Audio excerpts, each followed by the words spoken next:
Bom dia, meus amados irmãos, que a graça, que a paz do nosso Deus e Pai maravilhoso, o amor do nosso Senhor e Salvador Jesus Cristo habita em nossos corações de forma poderosa, fazendo com que a cada dia mais cresçamos no conhecimento e na sua graça. Meus amados, hoje, segunda-feira, vamos aqui dar continuidade à nossa lição bíblica diária. Começamos ontem, né? A lição aqui 5, falando sobre julgando as coisas mínimas. Paulo orientando a igreja de Corinto que não tenha medo de julgar as coisas mínimas, né? E lá estavam acontecendo realmente coisas que estaria ali prejudicando o andamento da igreja, o testemunho da igreja, né? Pois bem, vimos ontem, nas perguntas que examinamos ontem, Paulo dizendo que não era boa, não estava sendo bom o que estava acontecendo lá, porque os irmãos estavam procedendo com jactância, com orgulho, com soberba, né? E aí, Paulo deixa bem claro que esse tipo de espírito, né, de comportamento, é como um fermento que leveda toda a massa, acabaria contaminando o espírito dos irmãos, né? As pessoas ali, e todos seriam prejudicados em relação a essa questão aí, né? E claro que ele deixa bem claro, como já disse nos versos anteriores, que era necessário que Cristo vivesse neles. E Cristo era como, né, para estar em Cristo, que é a nossa Páscoa, o fermento não pode haver, o pão tem que ser ázimo, a palavra tem que ser pura, o testemunho tem que ser puro, todos têm que falar a mesma língua, todos, né? Não pode haver divisão, não pode haver esse tipo de espírito jactancioso, que é o que Paulo está dizendo. Vimos também Paulo dizendo aí, né? Ele diz lá que nós deveríamos, ele, a igreja lá, ele diz, nós façamos festa, vivamos numa vida de felicidade, não com o fermento velho, com os ensinamentos do velho homem, aquela cultura que eles trouxeram lá do judaísmo, ou que trouxeram lá da vida dos gentios, da vida mundana que tinham, nada disso. O velho homem fica para trás, morre para que aquele velho homem da maldade, o velho homem do fermento da maldade, da malícia, seja substituído por Cristo, o pão puro, o ázimo da sinceridade e da verdade, né? Então, hoje, na nossa primeira pergunta de hoje, é a pergunta terceira da lição, nós temos aqui o seguinte questionamento. Qual orientação Paulo afirma já ter dado à igreja de Corinto e que importante observação ele faz dentro do assunto que ele está abordando, né? E por que ele faz isso? 1 Coríntios, capítulo 5, o versículo 9 e o 10, Paulo diz assim: já por carta vos tenho escrito. Ou seja, já estou adiantando agora isso que eu estou falando aqui por escrito, porque ele já disse anteriormente que iria, com a permissão de Cristo, visitar os irmãos, iria pessoalmente lá à igreja de Corinto, né? Então, já por carta vos tenho escrito, ou seja, já estou me adiantando, que não vos associeis com os que se prostituem. Paulo está dizendo assim, olha, não se juntem com essa figura, com essa pessoa que está se deitando com a mulher do seu próprio pai, ou com qualquer outro pecado vinculado à fornicação, ao adultério, à imoralidade sexual. Não vos associeis. E aqui está a grande verdade sobre o entregar essa pessoa a Satanás, que ele falou no contexto anterior, no início do capítulo 5 aqui, né? É exatamente isso, não se associar, se afastar, deixar aquela pessoa sozinha seguir o rumo dela, ausente, distante da comunhão dos santos que têm o mesmo espírito, o mesmo pensamento. Se ele está com outro pensamento pecaminoso, fazendo coisa errada, que ele siga só por esse caminho. Por isso que Paulo diz, não vos associeis, não vos junteis com ele, né? Ele diz, isto não quer dizer absolutamente com os devassos deste mundo, ou com os avarentos, ou com os roubadores, ou com os idólatras, porque então vos seria necessário sair do mundo. Veja que Paulo deixa bem claro aqui, né? Deixa que não deve sair dessa comunhão com essa pessoa, com as pessoas que estão vivendo em imoralidade sexual, na prostituição. Justamente, Paulo questiona assim, ó, se não fosse errado viver desse jeito, não era necessário vocês terem saído do mundo, abandonado o mundo. Bastava continuar lá, não é? Porque o mundo vive assim, se prostituindo, sem regra, sem norma, vive do jeito que quer, fazendo o que quer, a hora que quer. Então, Paulo diz assim, raciocinem.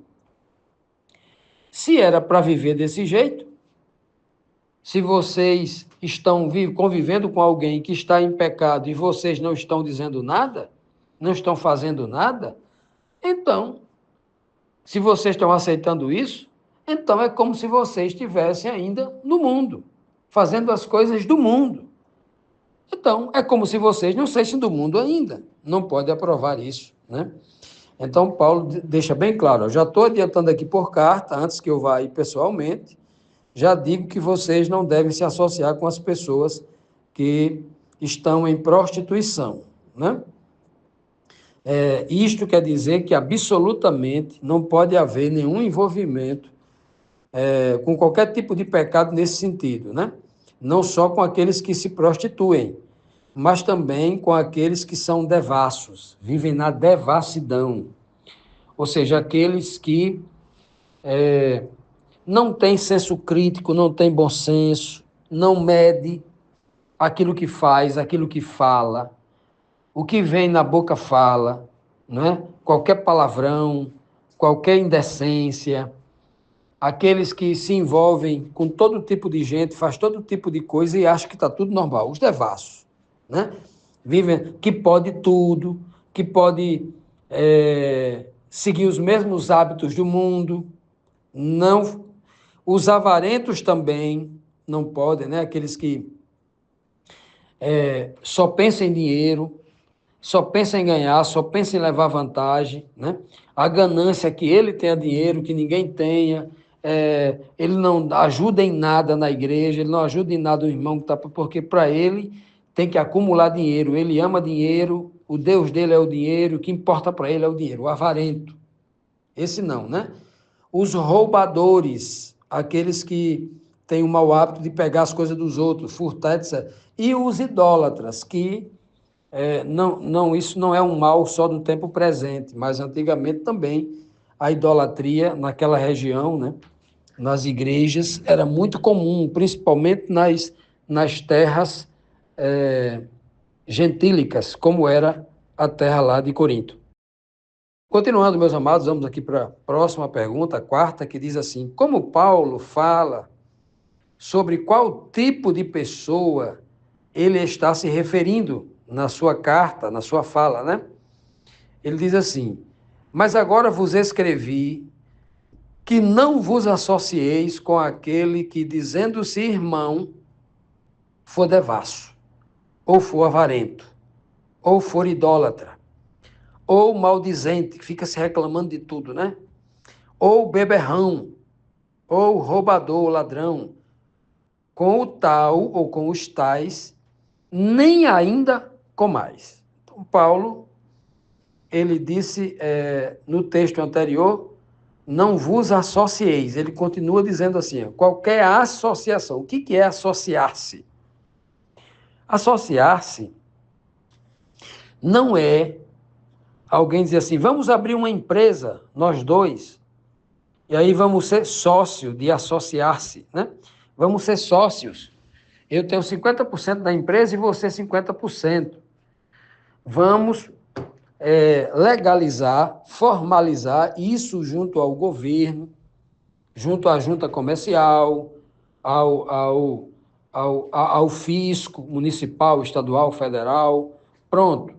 Não é isso do que ele está falando. Associar-se aqui é, por exemplo, dizer assim: ei, vai ter um piquenique ali domingo, né? Estamos alugando aqui um ônibus aqui na comunidade e vamos ali para uma praia, para uma lagoa, para um parque, para uma trilha, uma floresta, né?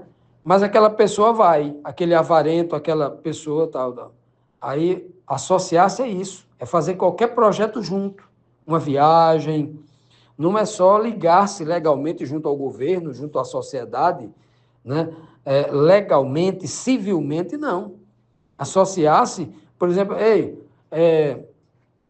vamos juntos ali fazer um projeto social. Não, nenhum tipo de associação. Isso é tão grave, Paulo está sendo aqui tão cirúrgico, que Paulo diz assim, ó, se ele sentar na mesa para comer com você, não. Se ele convidar para você almoçar na casa dele, né, não vá lá comer. Se ele quiser comer na sua casa, também não receba na sua mesa. Olha como isso é duro, né? Parece até desumano. Paulo não está sendo desumano. Paulo está dizendo que não se associe. Se ele chegar na sua casa morrendo de fome, né, precisando de comida, você faz a marmita dele e manda ele comer lá na casa dele. Está aqui a comida, pronto, vai comer no outro canto. Mas eu não posso me associar. Paulo, né, está mostrando claramente que estar junto de uma pessoa como essa, uma pessoa que é avarenta, uma pessoa que é maldizente, olha só, aquele fica reclamando de tudo está mal para ele. Né? Hoje chamam de pessoas negativas, né? Que não conseguem enxergar nada de bom. Elas têm casa para morar, mas isso não serve de nada. Ela tem roupas boas, mas isso não serve de nada. Ela tem um pai e uma mãe vivos, mas isso não serve de nada. Ela tem filhos saudáveis, mas não serve de nada. Ela tem um sofá, uma cama boa, uma casa boa, tem comida boa, né? Está com saúde, mas não serve de nada. Porque a pessoa maldizente, né? É o que Paulo está dizendo aqui, a pessoa negativa, que ela consegue minar aquilo que nós chamamos hoje de toda a energia do outro. Então, esse tipo de pessoas, como é que você vai sentar, conviver num ambiente desse? Né? Para você ficar triste? Para você sair esgotado? Para você perder a fé em Cristo? Né? Então, essas pessoas, que um dia foram irmãos nossos, mas que saíram da comunhão porque não aprenderam nada, escutaram de Cristo. Porque Paulo está falando isso aqui, está falando de irmãos. Não está falando de pessoas do mundo que é maldizente, que você acabou de conhecer, não. Aquele do mundo que você acabou de conhecer, você tem que dar uma chance para ela. Detenha-se um pouco ali com ela, ali, ensine a palavra, chame, oriente, mostre que aquilo não é bom, que aquilo está errado, né? Dê uma chance para que ela possa mudar. Mas aquele irmão que já escutou toda a verdade sobre Cristo e continua maldizente, e continua idólatra, continua beberrão, avarento, devasso, né? Continua se envolvendo com prostituição, com coisa errada. Ora, esse irmão não adianta mais se associar com ele. Você vai continuar perdendo tempo com uma pessoa dessa, que quando abre a boca, só tem coisa que você mesmo desaprova, não é agradável estar naquela companhia, porque quando abre a boca, só é coisa ruim, só é violência, não tem nada de testemunho bom para falar de Cristo, coisa boa que edifique. Ó, por isso que Paulo diz, quando ele diz nem comais, porque comer junto, né, na mesma mesa, porque isso na cultura de Paulo, na cultura daquela época, não só na cultura hebraica, judaica, mas também eu acredito que na cultura ali do Oriente Médio, ali, né, da Ásia Menor, ali a região ali de Corinto até Jerusalém, essa região toda ali. O comer, sentar na mesa para comer com alguém, era um ato muito íntimo. Já imaginou você convidar alguém para ir entrar na sua casa, sentar na sua mesa, junto com a sua esposa, com os seus filhos? É alguém muito íntimo. Porque a comida que ele fala aqui principal é aquela da noite. É aquelas 6 horas. E se alguém entra na tua casa para comer, significa dizer que ele também vai dormir ali. Já imaginou, quando ele fala não comais, ele está falando nesse sentido, a intimidade. É o verso muito parecido com aquele verso lá, que é muito mal interpretado, muito mal compreendido por alguns os cristãos, né, que não lê a Bíblia direito. Lá no livro dos Salmos 1:1, diz assim que o homem, o servo de Deus, ele não deve sentar na roda dos escarnecedores, nem deter-se no caminho dos pecadores. Então, muita gente não entende isso. Alguém acha que, olha, eu estou passando aqui na rua e tem um conhecido, está lá num bar, sentado numa mesa, e me chama lá para fazer uma pergunta. Aí ele senta aqui para fazer uma pergunta. Eu não posso sentar, porque se eu sentar, eu estou pecando aqui. Não é?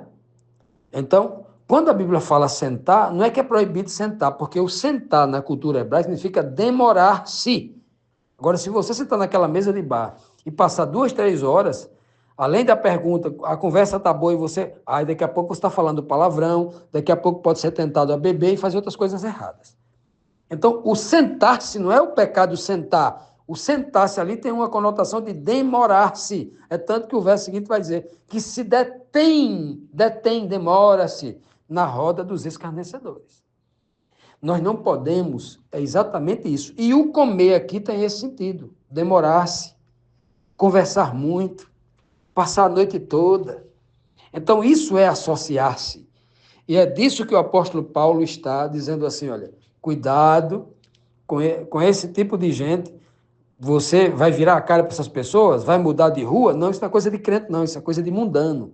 Se tem uma pessoa que foi seu irmão e vem numa rua, continue na mesma calçada, cumprimente ele, dê bom dia, deseje tudo de bom para ele, mas não se associe, não se demore.